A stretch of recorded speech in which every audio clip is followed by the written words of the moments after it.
Hello, welcome to Real Reason Recovery. This is a podcast where we bring on guests who are involved in the recovery community. This can look like counselors, educators, or people who are actively in recovery.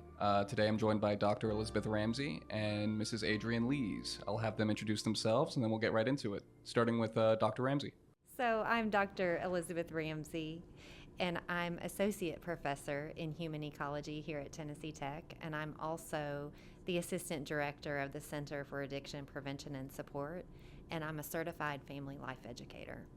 Hi, my name is Adrienne Lees. I am our Senior Prevention Coordinator here at the center. I'm also a CPRS and a parent. All right. I guess just diving into it, me not being a parent, I think I'm in a pretty good position to ask a lot of dumb questions. So I think we'll just jump right into it. Um, I guess you have a whole program ready, right? Parenting classes coming up the next semester at Tennessee Tech. Yeah, do you guys want to go into that a little bit? Just general idea and overview of what that involves? So, as the facilitator of the parenting classes, we follow a curriculum called Nurturing Parents. So, it's really seated in like learning how to nurture yourself so you can nurture your children. We go through communication styles, basic child development, ages and stages, what you should be expecting from a child, what you should be expecting from yourself on the parenting journey, and how to navigate some of those challenges like resistance from your children, burnout in yourself, just different things. We offer those to the community and to tech students. This is kind of veers away from the classes, but just a guy who's not a parent asking people who are parents, what was the most shocking thing to you when you first kind of started diving into parenthood, when you started learning how to parent? Well, for me, I think about myself as an undergraduate student when I started down my track of getting my education. And I remember studying about families and about parenting. And I'll be honest with you, I had really great parents. My mom and dad both were really great people, and I feel like they really provided me with a very loving and nurturing environment, just a lot of support and encouragement. And I think having come from that background, that when I started really studying about families in general and some of the things that children face, I don't want to say that I was overwhelmed by it, but I want to say that I didn't realize what other children actually go through. Mm. And I remember as I began to study that and understand it a little bit better, I began to realize kind of how naive I was to a lot of things. And I also began to realize how many societal issues are connected to the very environment that people come from, how they're nurtured or lack thereof. So we see this correlation and have been talking about it for years in any type of family science. But I think back to your question, what surprises me the most, and I think still one of the most surprising statistics for me, and it will always remain this way, is that when we look at children who are abused, the most common age is 4 and younger. That's our most at-risk population for abuse. And I still remember the day when I heard that statistic. And I look at statistics like that every day and how baffling that was to me. But when you think about a young child and you think about their capabilities and where they are developmentally, what they're capable of doing, what they're not capable of doing. And quite honestly, a lot of times when you're dealing with a young child, their behavior can be frustrating at times, to say the least. It can be off-putting. And I think that I believe firmly as an educator that if I can teach people about child development, and if I can teach them that, hey, it's typical that a 2-year-old can't regulate their emotions and that they will have a tantrum, that they'll have outbursts of anger and crying, and that's normal. That's typical. And when I begin to teach people strategies on how to work through that, um, it's really meaningful, because I think all the time, if I can just reach those parents where they are, that I give them the tools and equip them to help them um, guide their children in positive ways. Yeah, I feel like, well, just hearing that, it seems like you would have to teach someone a lot of emotional control. Like, people getting frustrating or Mm-hmm. upsetting in situations, and they don't have the mental tools to be able to control their emotions. And I feel like parenting is one of those incredibly frustrating, horribly emotionally taxing things that a lot of people maybe aren't so equipped with when they go into it. Yes, and I think that's a really great point when you look at just brain development in general. For children, when we look at a young child, a person is born and their brain is in an unfinished state. And so they don't have the capability of self-regulating early on. And it's why you have babies cry. That's their way of communicating their needs. Toddlers don't have the means to be able to explain to you their feelings or even put them into words. And so I think so many times when you think about how their brains are developing, that prefrontal cortex, they just don't have that ability yet for managing all those emotions. And so they're learning that. It's something that they're learning. And then you put on top of that sometimes parents who are frustrated their own selves, or maybe they're dealing with their own set of problems, their own set of stresses, and all of that just can kind of mix together and kind of become a very frustrating situation for everybody involved. Yeah, especially since, I don't know, it's not something you can really, I think if you don't have children, I feel like maybe 98% of the things that you have to deal with, you can separate yourself from and take a break from, and be able to create space for yourself to not have to worry about it.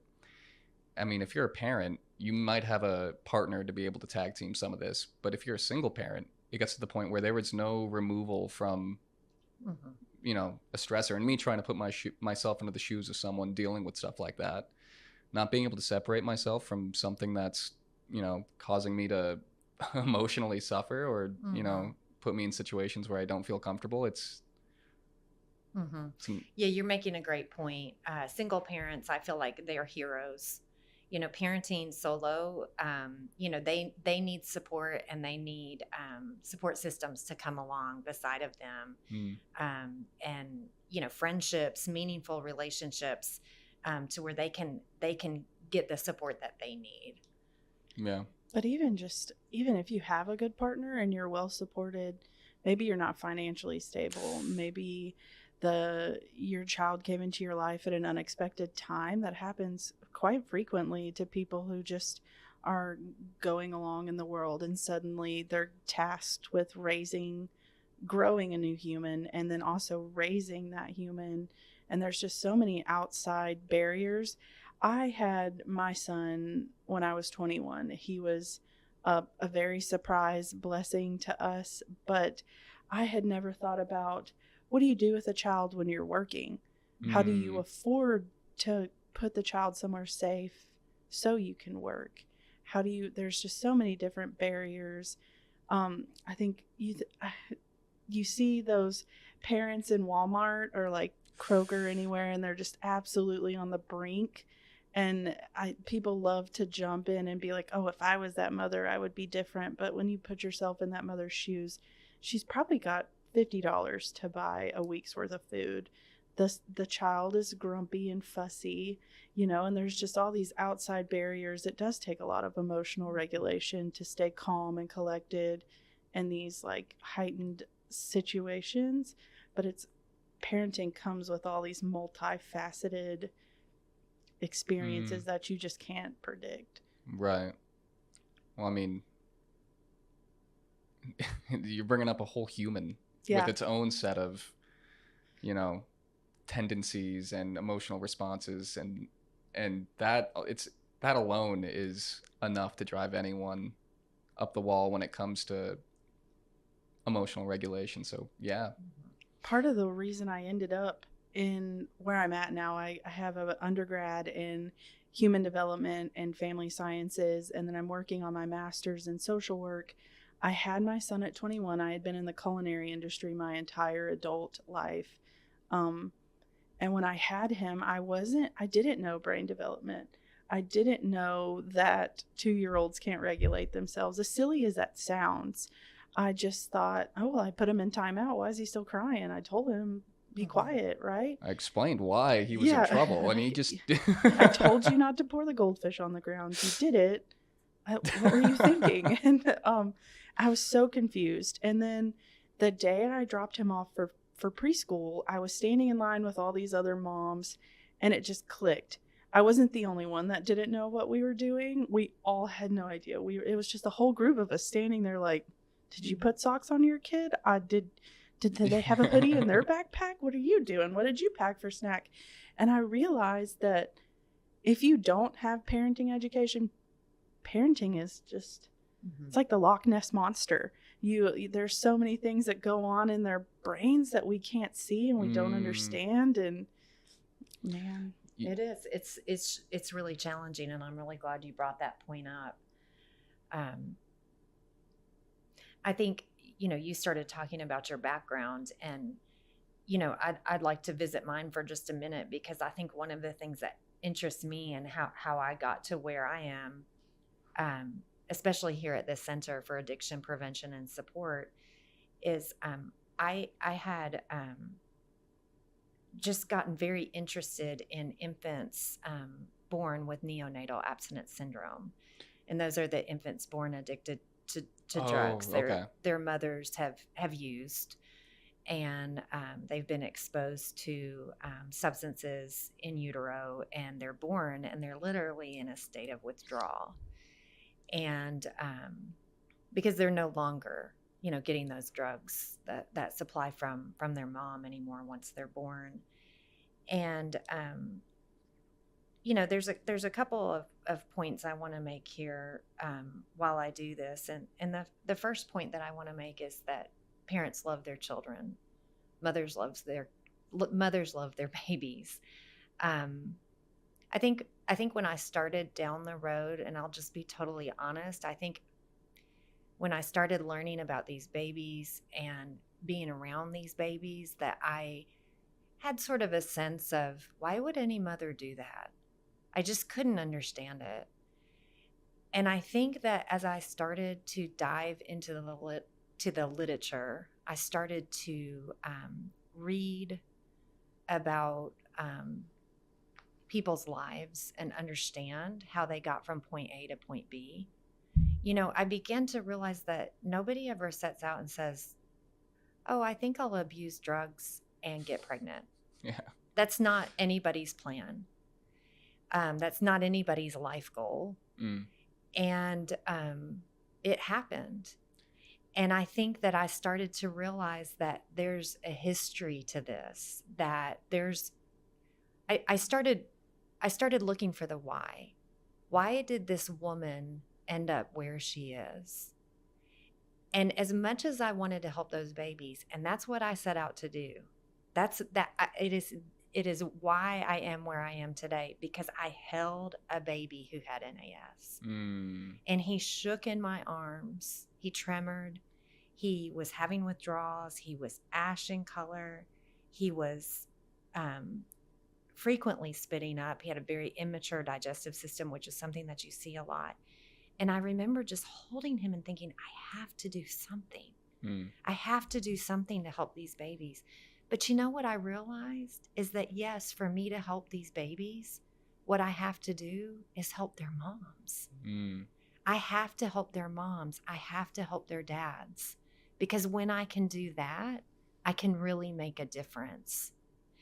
And so, anyways, back to this idea of parent education, parent coaching, being a support for parents. I think this is something so crucial to what we need to do in society, because if we can be that sense of support, if we can help people parent well. Because, you know, the truth of it is those young mothers who were abusing substances, when you look back in their life history, something happened to them. They were almost certainly abused themselves by some capacity or Something like that. something like that. Yeah. Some traumatic, adverse childhood experience. Mm. And then you see that correlation. And so I think that's sometimes where we have to go back to the very beginning of the problem. We have to go back to where it very much starts. Mm. And you know where it starts is at the very beginning with those little babies. Yeah. Yeah. What's the two things. Something you mentioned, community I think is pretty important, right? I think with everything when it comes to mental health, you talked about how you talk to other mothers and you guys were like, wait a minute. Like that was kind of like the point where you realized like there's a lot more to this, and it was through community. And I feel like establishing healthy communities of people who are dealing with the same things is huge. Yeah, and this generation, unfortunately, well, at least in my perspective, there's such a lack of village for women. Oh, There used to just be a huge village, and I was so isolated when I had my son. One, because I was scared to ask for help because I was fresh in recovery, like fresh into recovery when I had my child, when I got pregnant. And then onward, I was scared. I was just scared. I've talked frequently about not wanting to go to NA meetings or AA meetings because what are people going to say about me that I've been given this blessing, this absolute joyful bundle. My son is the coolest. But I was so thankful for him, and I was so scared at any point that I ever said, I don't know how to do this, that people would be like, give me that kid. You don't deserve it. And so I hid in fear for so long. That day in that preschool line, it changed my whole life. Like it seriously. And some of those moms had substance abuse issues. Some of them were living way below poverty. Some of them were in abusive relationships. And I just looked around and thought, where are the people who are holding the moms? Where can we support us as I still talk to them? One of my closest friends is a woman I met that morning in that pickup line. Right. And community is at the core of everything. Like if you don't have someone to call and say, why can't I stop crying? Why can't this baby stop crying? Why are we both crying so much? Because your pediatrician's going to say, oh, it's baby blues. You'll be fine. But it's more than that, right? Like you need the help and support. You need the village. I'm so glad you're bringing that up, Adrienne. I think you're making such a good point. And I think especially in our society today that we are a society that leans heavily on connecting through social media. And I think so many families put up this face, so many parents are putting up this face of this joyful, almost blissful existence with their child. And the truth of the matter is parenting is hard. Having children is hard. Being pregnant is hard. Like you always see the look at my handmade homegrown baby food. Gosh. And nobody shows the baby food flung across the wall. Right. Nobody shows you the blender and the pot and the dirty sink. And like it's always just look at my cute baby and the food I have made for them. And then there's a mom in the corner like, oh gosh. Yeah. This wrecked me. Yes, but look Absolutely at it. wrecked me. Yeah. It is. It's the truth. And I think that in and of itself, it makes people want to not share. And then the other thing that I think is the fear that you talked about, Adrienne, of if I admit that I'm struggling. And I can tell you, I worked for a while in early intervention, and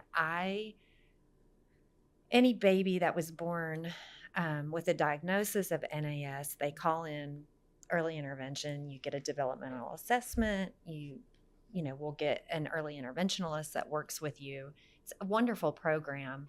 And I was kind of that top that first line that saw those babies and moms, and I would do developmental assessments.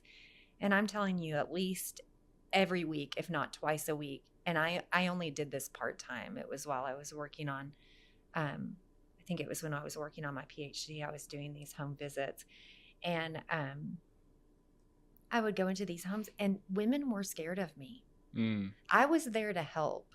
I was never there to take anybody's baby away. I was there to just do the initial assessment, find out what their baby needed, and be able to offer those services for free. That people were scared. I think across the board, I think addiction, mental health, like you have this real big fear that like, and I think you can blame this a lot on how we treated mental health in the last 20 years. War on drugs for addiction, stuff like that. You have people who come by to offer aid, and any support from an authority or from any type of institution or program is looked at with hostility because it's believed that these people are bringing down the ban hammer, or they're coming to take my kids, they're coming to put me in jail. Well, and that's how we responded. In the beginning with NAS, we took mothers' children away immediately and put them in jail. Yeah. That's what we did. That was a scary time. And so why would women not be afraid? Why would parents naturally just be fearful of help? Right. And so, I think it's something that I want to say we're doing better about as a society, but at the same time, I still think that there are so many barriers to people seeking help. Yeah, I think what comes first always is legislation, community programs. You get those built in, and then the stigma lingers for like a good while. I don't know what that time frame looks like, but there is a lingering fear or distrust of institutions, society, and peers when it comes to mental health issues, for sure. Yeah, when my pediatrician was like, that's the baby blues, I didn't want to be like, you have no idea, one, the trauma that I've experienced, two, that I am like in active recovery. I didn't know the brain science behind how long opioid addiction affects your brain. And I mean, I had been sober for 9 months when I gave birth at 9 months. And so it was a miracle that we all made it through. But if I had felt safer to say, hey, this is what's going on with me, but I'm so privileged. I acknowledge my privilege. I am a white, mostly middle-class woman, and I still felt so terrified. So I can't even imagine if I had continued using, if I had been a person of color, if I had just one notch going the other way, I probably wouldn't have even gone to my postpartum checkup. But like I knew I had systemic on my side and was like, okay, well, I'll just go see. And then when it was written off, I was like, oh, there's something wrong with me. Okay, figure that out. And then went on. So I know that there's mothers who are afraid and they're in their homes hiding in that. I think that's the reason that I started. Well, I was encouraged heavily to start the parenting programs here, but that's one of the biggest reasons that we do it is because people hear our name, they know what we're here for, and then hopefully they'll start coming to the door to knowing that this is a safe space. Right. Yeah, I mean, and I think overall, just community-wise, everywhere across the West, you see a big push in a direction that I think is great, but yeah, definitely a lot of fear still. I mean, slightly off topic, but I'm reminded of the DARE program quite a bit. I was a DARE kid. I love DARE. Did you really? Oh yeah, dude. The cops showed up with the sirens and I was all about DARE. And then you grow up and you start remembering some of the things they told you. And this is specifically to the DARE program, but they were lies, a lot of them, about or misunderstood research or literally just hearsay about different types of drugs, alcohol, and what they do to you. So when you're growing up as a high schooler and you find out that they were lying to you, like exaggerating health defects, maybe not so much with alcohol, but with drugs they didn't understand, it kind of devalued your trust in any system telling you about drugs and alcohol. So which veered me and a lot of my peers in the opposite direction of when it came to drugs and alcohol. So it's stuff like that. There's a huge mistrust because people before us have, dropped the ball. So, like, just put yourself in the shoes. Say you're a young woman who has gotten pregnant. Okay. You have no friends who have had kids yet. You're young. And then the only thing you know about parenting is what your parents did, what social media portrays parenting to be, God. and then TV shows, right? So you're thinking this is going to be sunshine, rainbows, it's going to be glitter. This baby is made out of pure gold, and then the baby won't stop crying. And then you're like, nobody warned me. Nobody told me this was going to be so hard. It's the same thing, right? Like, you're so jaded by it, and then you're just like, now who do we trust? Yeah. Like, who do we go to get the real knowledge? Well, and I think you're also bringing up a good point is, what most people look to is media sources, and then also they pull from their own experience and background. And so a lot of the things that I like to remind people of is that we are humans, and by and large, we learn, this is social learning theory, that we learn through imitating modeled behavior. And so when you really start to think about that in children, is that kind of whatever happened in their household, whatever the relationships were like, their parents' relationship, how their parents treated them as children, how their parents treated their siblings, all of these things become a blueprint, so to speak, of how that child will eventually grow up and interact with their future family, their future spouse, their future children, etc. And so I think that a lot of times this is why when we talk about, parenting is cyclical.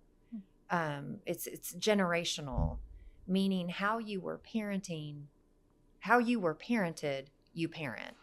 Good parenting begets good parenting. Likewise, poor parenting begets poor parenting. And so when we really start to think about that and think, well, if somebody grew up in an atmosphere where there was a lot of household dysfunction, maybe they were abused or neglected in some way, oftentimes that's what was the blueprint. And so sometimes I've worked with families and I have so much respect for them because I can remember one woman in particular. She was in a parent education course of mine early on. This was before I was even at Tech. And I remember she said, when I'm parenting and my children do something that, is not a good choice or off-putting, some challenging behavior presents. And she said, I have to stop myself and literally think I need to do the opposite of what my natural response is, to yell, scream, hit. She's telling me this. And she said, I literally have to stop myself. And, she was a really good parent. In fact, she was a great parent. And she had been very abused, neglected, etc. Lots of household dysfunction as a young girl. But I think it's always amazing when you watch those parents who break the cycle and they come out of it and they parent differently. And I think that, just being around other parents is so valuable because you begin to realize, like, oh, how do you handle it when, right, like your 5-year-old just lied? How do I handle that? What do I do? And to have another parent who said, oh, this worked for us. This is how I handled it. Right. That's a good solution. And I think a lot of times when we're involved in parent education courses or just even parental coaching, that we kind of see those other options. We get those other strategies of like, oh, yeah, this would work well. Yeah. No, I think, once again, community, just being able to get feedback from people that aren't you that you put yourself in an echo chamber.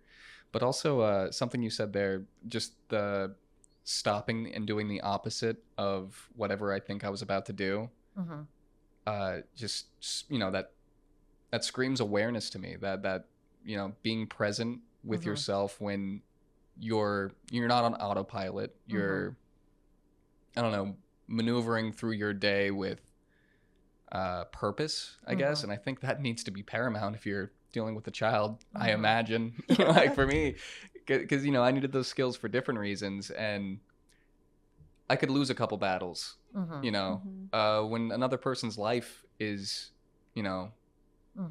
at stake, you don't get to lose many of those battles. Yeah. I feel like some of the best parenting advice I can give is say yes as much as you can. I mean, I think about a 2-year-old's world, and they're trying to develop that sense of autonomy, making decisions on their own. And I love to offer choices to them and say yes to them. Do you want to wear your blue pants or your brown pants? And let them choose. Yes. Do you want your sandwich cut in triangles or squares? I see. I want to let you make those choices. There's some things though that aren't a choice, like buckling in the car. I'm sorry, that's not an option. And so I think that when we can say yes to a lot of little things, and then those big things like buckling in the car seat, or not hitting our friend because our friend took something away from us, that becomes, okay, yes, we can work through this. And seems like it makes it more meaningful too. Mm-hmm. When you get a no, there's meaning behind it versus when you're always hearing no. I feel like, and I don't know, I'm spitballing, but like I feel like if I was a kid, I'd be like, yeah, well, it doesn't really matter because mom's gonna say no anyways, so I might as well just, Well, and you think about it, human nature, we all like to understand the why behind a ask. And I think a lot of times if I can stop, like, we've had a recent situation with water. We're around water a lot. And I think about the littles that I'm around and how I have to stop and explain to them, like, this is dangerous. You cannot go close to the water without your life jacket on. And we talk about how deep the lake is, or how deep the deep end of a pool is. What would happen if you fell in? I'm not trying to scare them, but I'm just trying to help them be aware, and that I'm not the big mean person who says, you have to have your life jacket on. Yeah. But for them, they understand it so well, they just stick it on. It's not even an issue. Yeah.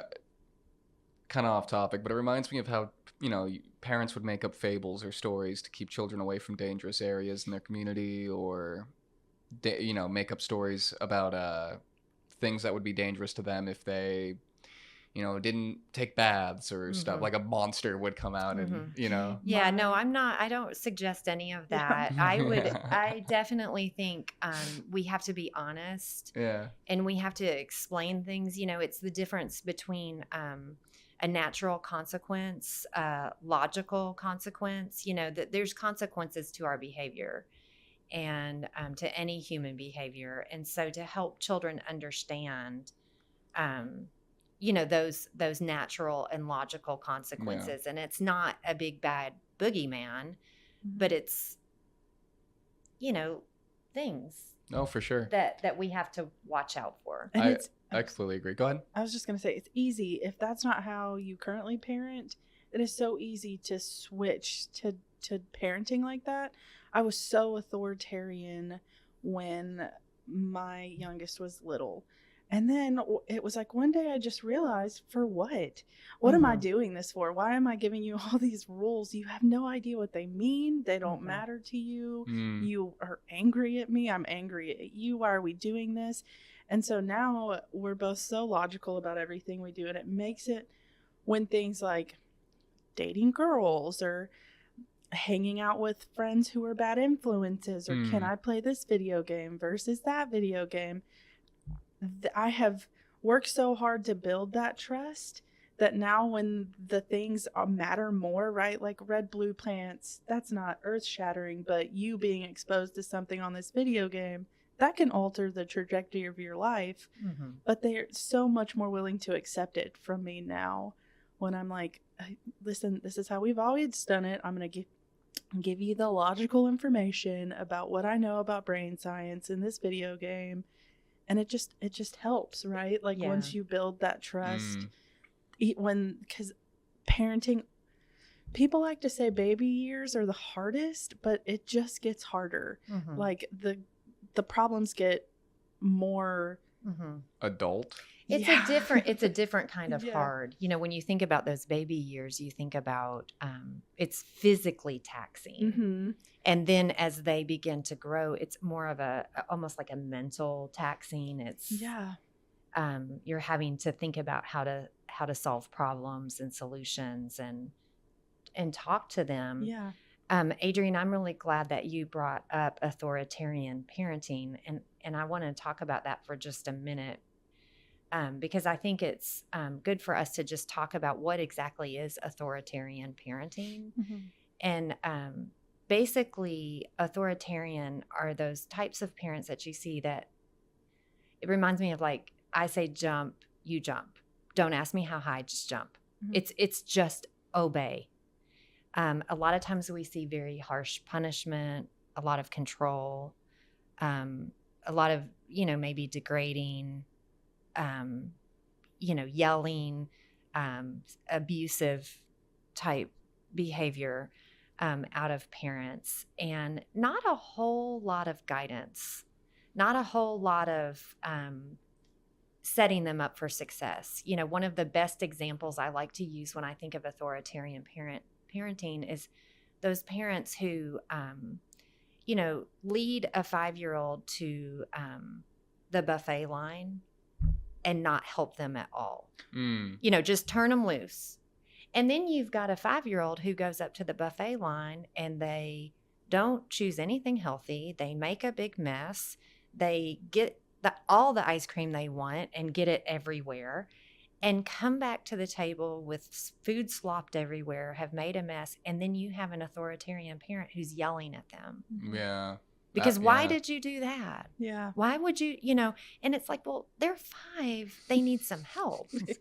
Where an authoritative parent would say, I'm going to go with you to the buffet line. And I'm going to say, oh, look, here's 3 different choices of meats. Which one would you like? Meatloaf, chicken, or roast beef? And then help them get it on their plate. Here's potatoes or macaroni and cheese. Which would you like? If you want a little bit of both, and help them get it on their plate. Choose a vegetable, et cetera, et cetera. And I think that that's the difference in when we talk about authoritative parenting, we're setting kids up for success because we're being nurturing, we're being warm, but yet we're still offering that guidance. Right. And we have rules and boundaries, but we're implementing them in a loving, warm way. The last parenting style is permissive. And when we talk about permissive parenting, we're talking about those parents who just kind of, hands off, like, okay, Sarah, whatever will be. I don't know what to do. Or maybe they've tried everything they know to do and nothing works. Either way, it's just almost a decision of you just go do whatever you're going to do. That one sounds familiar to me.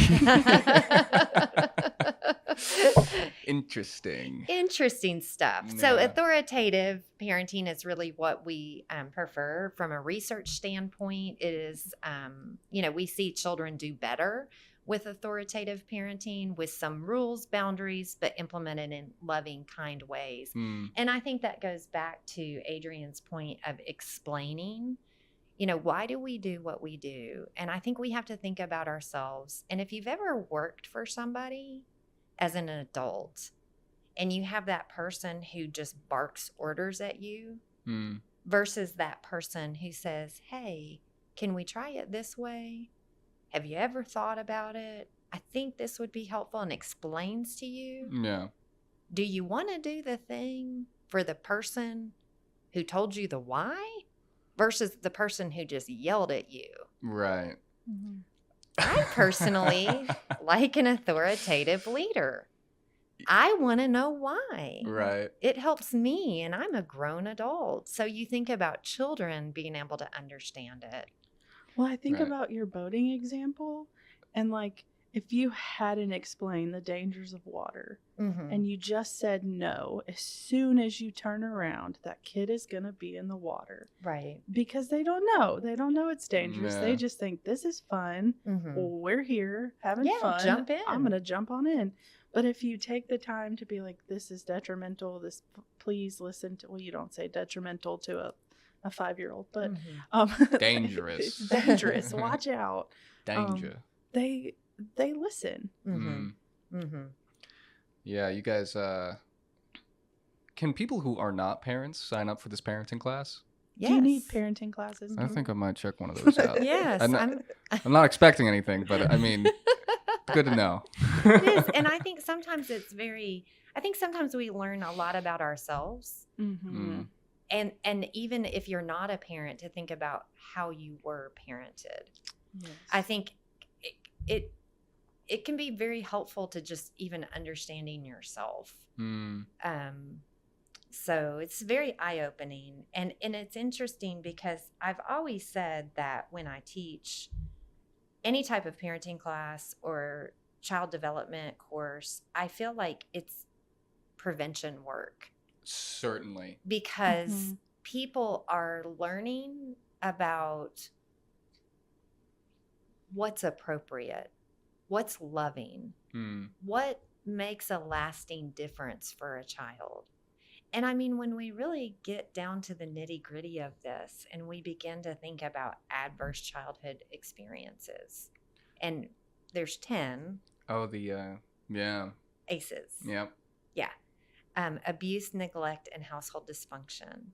And when you start to look at the correlation between people with high ACE scores, so for example, people who have an ACE score of 4, so 4 ACEs, that means we're not counting the amount of times the abuse or neglect happened. If it just even happened one time, it's considered an ACE.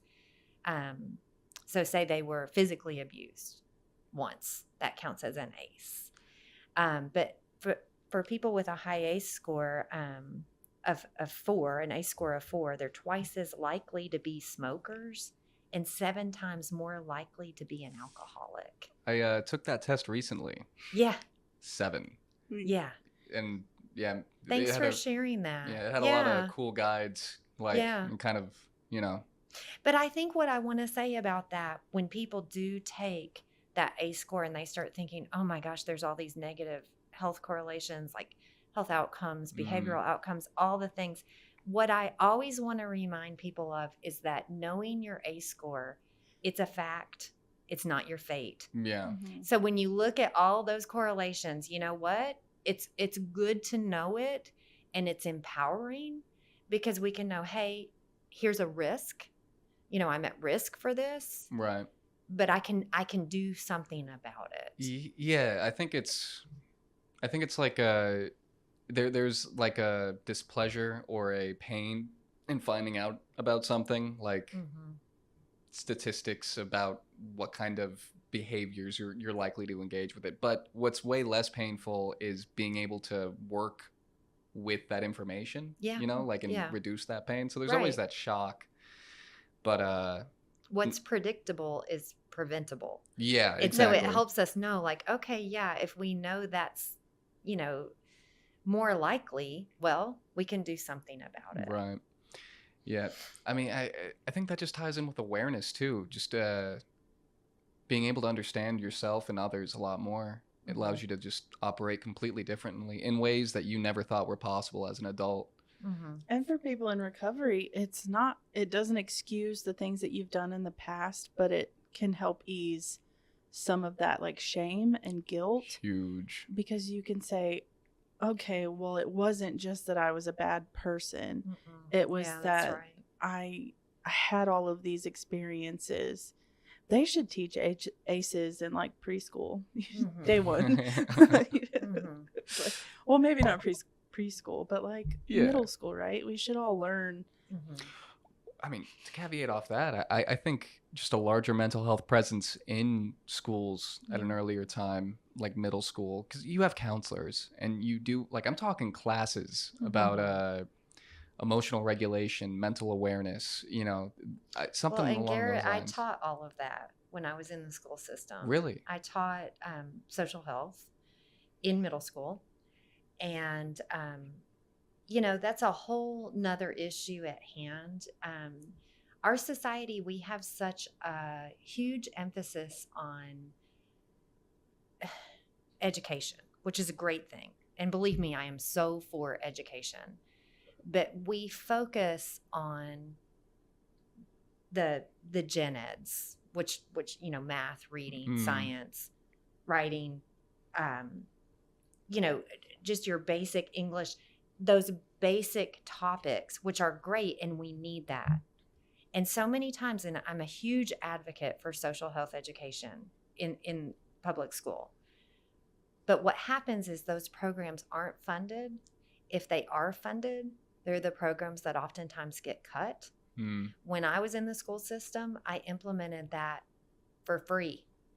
I was paid to teach English language arts. That's what my job was. But during R&E, which is like a remediation time, I took all the tier 2, tier 3 behavior issues and I implemented social health education. Because you know what? Kids were struggling. And it was the same kids. It's the same children getting in trouble over and over and over. And instead of just being punitive, and believe me, let me just say, we need to have consequences to actions. Yeah. We cannot let kids just buy with things. But it doesn't work to only be punitive. That doesn't work. The discipline simply doesn't always work. What we need is we need to teach them. Because, for example, they're getting in fights with their friends. And they're getting in fights with their friends because they don't know how to resolve conflicts. Right. And so let me teach them conflict resolution. It's so vital. And so many times people say to me, that should happen at home. But they should learn that at home. And you know what? They're exactly right. They should. But it doesn't always happen at home. Yeah. And we're living in a society where it's not happening. So instead of turning a blind eye to it, we need to say, you know what? These are the things that we need to teach children. And it's worth it for me to be able to teach kids about learning how to manage their anger, learning how to resolve conflicts, learning how to identify their emotions and express them in a healthy way. You know what? Kids need help. And if we can teach them then, we can prevent things long term. Right. Yeah. I think in general, whenever mental health is brought up in like an educational way for elementary school, middle school, like you just said, it's always, you can do that at home, or that's something that happens at your church, at whatever, at the community center. We have programs for that happens outside. And like you also said, at least this is anecdotal, but the people I grew up with, like, I don't know, like 50% of them were not going to church. They didn't go to extracurricular activities. And even then, those aren't geared around mental health. Those are geared around, character development, or geared around developing you as a person. There is like this missing pocket between all these different things we provide for children that just isn't being filled to the best it could be. Well, and I think sometimes there are opportunities out there, extracurricular, but the truth of the matter is when you think about, does everyone have access to those resources? Yeah. And the answer is no, not everyone does. And a lot of children have parents who are working 2 to 3 jobs. They're going home alone. They don't have those same resources. And so these are the kids that really need some extra support. Right. Yeah. Thank you guys so much for listening. We'll be dropping a brand new episode every month, so be sure to stay tuned. If you'd like to learn more about our upcoming events or even sign up for our parenting classes, just scan the QR code at the end of this video. It'll take you straight to our website where you can find all the details. We appreciate you joining us today, and we can't wait to connect with you next time.